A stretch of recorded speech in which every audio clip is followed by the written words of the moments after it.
जानते हैं इनसे कि किस तरह से जो है ऐसा सुधीर सांगवान ने क्या किया कि धीरे धीरे ये सोनाली मैम से दूर होते चले गए या वो इनसे दूर होती चली गई। सबसे पहले छोटू सर आपसे मैं जानना चाहूंगी अपना जो आपका नाम है पहले वही बताइए। मेरा नाम है ऋषभ बेनीवाल, छोटू कहते हैं मेरे को प्यार से। कहाँ के रहने वाले हैं सर? हिसार कृष्णा नगर। जी, तो कितने समय से आप सोनाली मैम को जानते हैं? लगभग 3 सालों से, 3 सालों से। जी, 3 सालों में आपने ऐसा क्या ऑब्जर्व किया कि सुधीर सांगवान के बारे में कि धीरे धीरे जैसा कि आपने खुद कहा कि उन्होंने अपने परिवार से भी उनको अलग कर दिया, ऐसी क्या चीजें थी जो उनको अलग कर रही थी उनसे? चीज़ें तो यूँ थी मैम, जैसे पहले तो वो नॉर्मल पीए था जी। उसके बाद क्या हुआ, मैडम का फ़ोन संभालने लगा वो। संभालने लगा, जैसे घर वालों के फ़ोन आते थे, उनके रिलेटिव हैं, भतीजे, ताऊ, भाई, कोई भी परिवार वाला, उनकी बहन है, रेमन है, रुकेश है, उसके जीजा हैं जी, कोई भी फ़ोन आता वो उठाता, अटेंड करता। और मैडम जैसे कहीं किसी से बात कर रही है बहन जी, तो फ़ोन करके साइड में जा कहता नहीं वो तो बिजी है, अभी बाद में करना, और उनको डिलीट कर देता नंबर, और उनको बताता नहीं उनको फ़ोन आया था। जी। तो वो उनको कहते फ़ोन आया है, तो घर में वैसे डिस्प्यूट पैदा हो गया, अभी कब आया है। मैडम देखती भी फ़ोन में है ही नहीं तुम्हारा, तो तुम झूठ बोल रहे हो, ऐसी ऐसी हरकतें करके। यानी उनको सुधीर के ऊपर इतना अंधा विश्वास हो गया था कि उनके परिवार वाले जो बात कहते थे उन बातों के ऊपर वो यकीन भी नहीं करते। नहीं करते जी, क्योंकि कोई सबूत नहीं छोड़ता था ना, वो करे भी क्या। ये बात है। तो सर क्या आपको पता है कि किस प्रकार से जो है सुधीर सांगवान का और सोनाली मैम का मिलना हुआ था? मिलना किसी शादी में मिले थे ये, और एज ए पीए आया था ये, भाई मैं आपका काम संभालूंगा। बंगाली रैली हुई थी बंगाली गांव में, सीएम साहब आए थे इलेक्शन से पहले, जो विधानसभा का दौरा किया था, उस टाइम इसने मैनेज किया था, भाई काम कर रहा था मैडम का जी। तो बस उसके बाद ही रेगुलर हो गया, उससे पहले नहीं था ये, उससे पहले ये नहीं था। चलिए, क्या सुधीर सांगवान के बारे में आप हमें बताएंगे कि वो कहाँ के रहने वाले हैं, उनके परिवार में कौन कौन, और परिवार के साथ उनका रिश्ता कैसा है? ये है रोहतक का रहने वाला है, गांव शायद इसका नूरन खेड़ा है जी, और इसका परिवार रह रहा है रोहतक में सेक्टर 2 में। जी, इसकी वाइफ है दीप्ति सांगवान, जो कि टीचर है, जेबीडी टीचर। 3 बच्चे हैं इसके, शायद 14-15 साल की एक बेटी है, 2 छोटे और बच्चे हैं इसके। तो वो भी इससे तंग थे जी, उनके अक्सर जैसे चैनल के मार्फत मुझे देखा गया, वो भी देखते थे, तो उन्होंने मेरे से संपर्क किया। जी। अभी नहीं, काफ़ी दिन से, अच्छा। लगभग 2 साल पहले से। तो हमारी रिश्तेदारी भी रोहतक में है, तो जैसे जानकारी पता चल जाता है ये कौन है क्या है, तो मेरे पास फ़ोन आया, बोले भैया मैं बहुत तंग हूँ और कैंसर है मुझे, और मुझे ज़रूरत है, और वो फ़ोन नहीं उठा रहे, कहाँ है वो, बात नहीं कर रहे। तो मैं उनको कहता था सुधीर भाई फ़ोन आ रहा है, तो उसने कहा तेरे पास कैसे आया? मैं मुझे नहीं पता, मैं तो सिर्फ बता रहा हूँ फ़ोन आया था, आप बात कर लो। तो उससे पहले मैडम के सुधीर के फ़ोन पे फ़ोन आया, फ़ोन गाड़ी में रखा था, तो उस टाइम उठाया था, उन्हें पूछा कौन बोल रहे हो, मैंने बताया ऋषभ बोल रहा हूँ। तो कोई फेसबुक के मार्फत कोई नंबर लिया, तो उनका डायरेक्ट फ़ोन मेरे पास आया। उसके बाद मेरी बात होने लगी उनसे, तो वो हमेशा तंग ही रहती थी। 2 से 3 बार मेरे सामने रोई भी वो फ़ोन पे, भैया भाई मैं तंग हूँ, मेरे बच्चे भी हैं छोटे छोटे, और वो संभालते नहीं, आते नहीं जी, ये बातें थी। तो क्या सच में सुधीर वहाँ पर नहीं जाते थे, उनसे मिलना जुलना कुछ नहीं करते थे? नहीं जाता था सुधीर, कभी नहीं गया।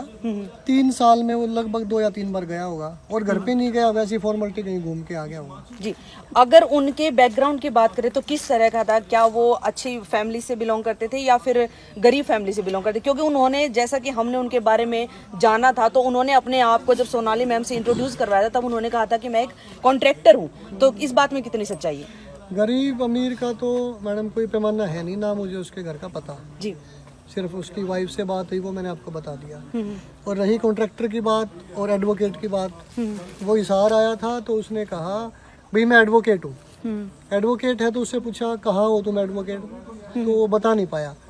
चैम्बर कहाँ है, बोले सोनीपत में है, जींद में है, रोहतक में है, जहाँ कोई भी नहीं था। जैसे मैंने पता किया, मेरा भाई एडवोकेट है तो पता होता है आपस में जी। तो कहीं नहीं था, उसका एनरोलमेंट फिर इशार हुआ। पहले कहीं नहीं था, तो तभी तो इशार करवाया उसने जी। उसके बाद फिर एक दिन बैठे थे, तो बात हुई, मेरा ऑस्ट्रेलिया में बिजनेस है, मेरा कंपनी है मेरी, तो पता किया तो कुछ भी नहीं था वहाँ पे। तो मैंने उसको कहा मैं वही जो आप बता रहे थे वहाँ तो कुछ भी नहीं इस नाम से।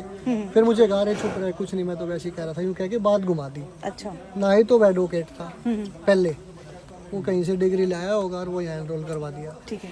और ना ही कोई बिजनेस था उसका, ना ही कोई काम था, हाँ 2-3 आदमियों की और जैसे संपर्क हुआ मुझसे, उनसे पैसे जरूर ले रखे हैं इसने। अच्छा। 10 लाख किसी से, 5 लाख किसी से, किसी को नहीं छोड़ा। तो इन सब के बारे में आपको कब से मालूम है? ये इसके आने के बाद। तो इस बारे में आपने सोनाली जी से बात करी, उन्हें बताया कि ऐसा है ये व्यक्ति असल में? हाँ बताया था, उसके बाद वो बहुत ज़्यादा जबान तराश था, बातें घुमा देता। नहीं ऐसा कुछ नहीं था, मेरा हिसाब है, मेरा ये मेरा वो है। चलिए सर, और अब उसके बाद पैसे मांगने वाले आए भी थे सोनाली मैडम के पास। सोनाली मैडम ने कहा भाई ना तो मैंने पैसे मांगे ना मेरे सामने दिए, तो इस मामले में मैं कुछ नहीं कह सकती। हाँ ये जरूर कहूँगी भाई ये गलत कर रहे हो, आप इनके पैसे दो, ये बात तो हुई थी। लेकिन सर एक बड़ा सवाल जो है निकल कर सामने आया है, जब कल उनके भाई ने जो एक शिकायत 4 पेज की एक शिकायत जो वहां पर गोवा पुलिस स्टेशन में दर्ज करवाई, उस पे कि उसके अंदर ये चीज उन्होंने मेंशन की है कि सुधीर सांगवान ने उनके साथ दुष्कर्म किया, उनको नशे की कोई चीज खिला करके, ये चीज जो है निकलकर अब सामने आई है। तो एक बात मैं आपसे जानना चाहूंगी कि क्या कभी आपसे इस बारे में कोई सोनाली मैम ने आपको बात कही, और अगर ऐसा कुछ था तो उसके बावजूद भी वो उनके साथ क्यों रहती थी? इसमें यूँ है मैम, दुष्कर्म का तो चलो अभी रिपोर्ट आएगी मेडिकल की, उसमें क्लियर हो जाएगा जी। और रही बात मुझे बताने की, एक दिन फार्म पे था मैं, सुधीर और मैडम और मैं, और गनमैन था, ड्राइवर था वो बाहर था, उस टाइम तक गनमैन नहीं था जी। नहीं गनमैन था, वो बाहर था, कमरे से बाहर था, सर्वर नाम का गनमैन था।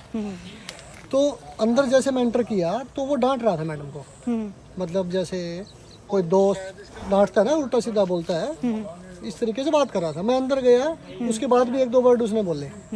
बोलने के बाद मैंने उसको कहा, मैं हाँ ऐसे कैसे बोल रहा है, क्यों मैंने तो उसको बैंड बना रखा था।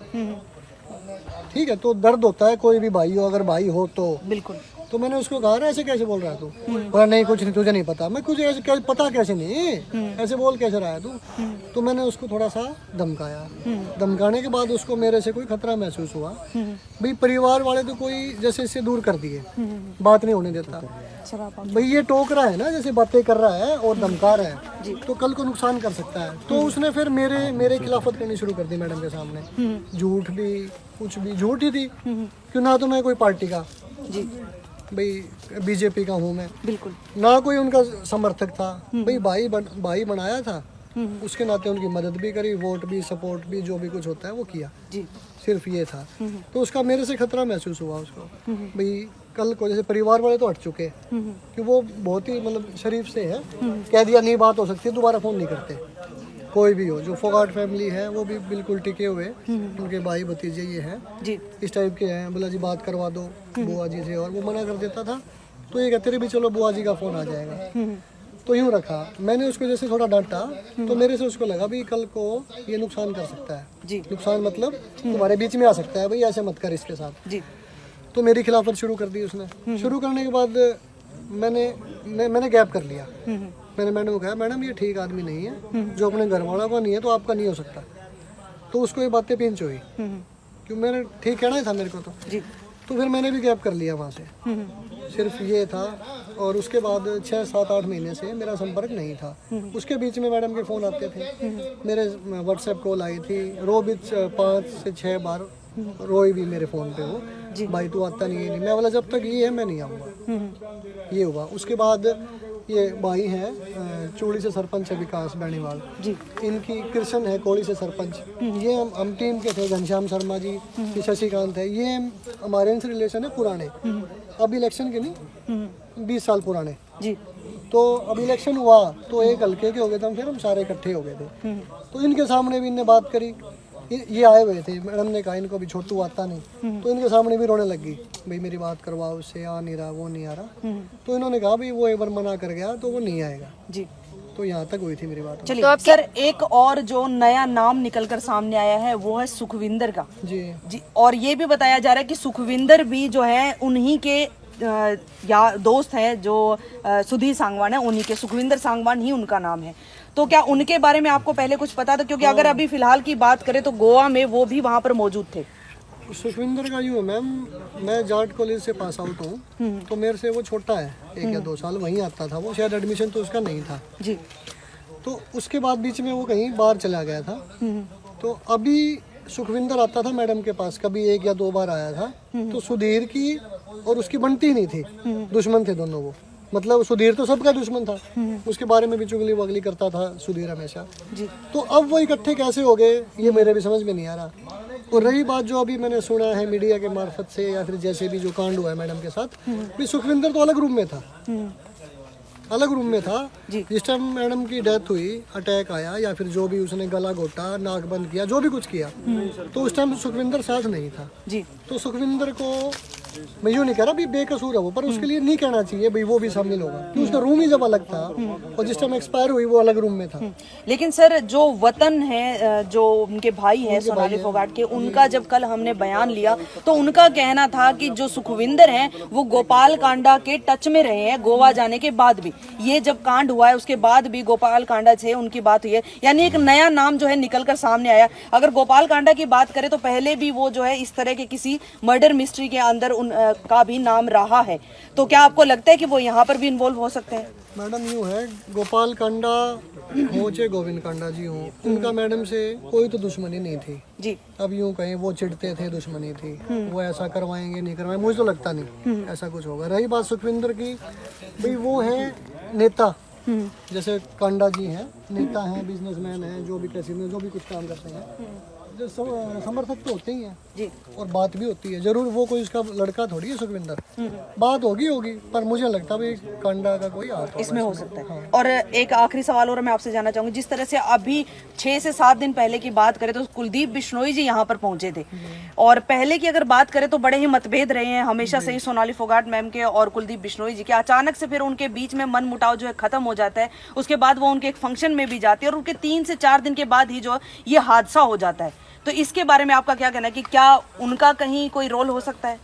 मुझे लगता है जी उनका रोल होगा जी। क्योंकि कुलदीप बिश्नोई अब बीजेपी में शामिल हो गए, तो उनकी टिकट भी क्लियर है जी।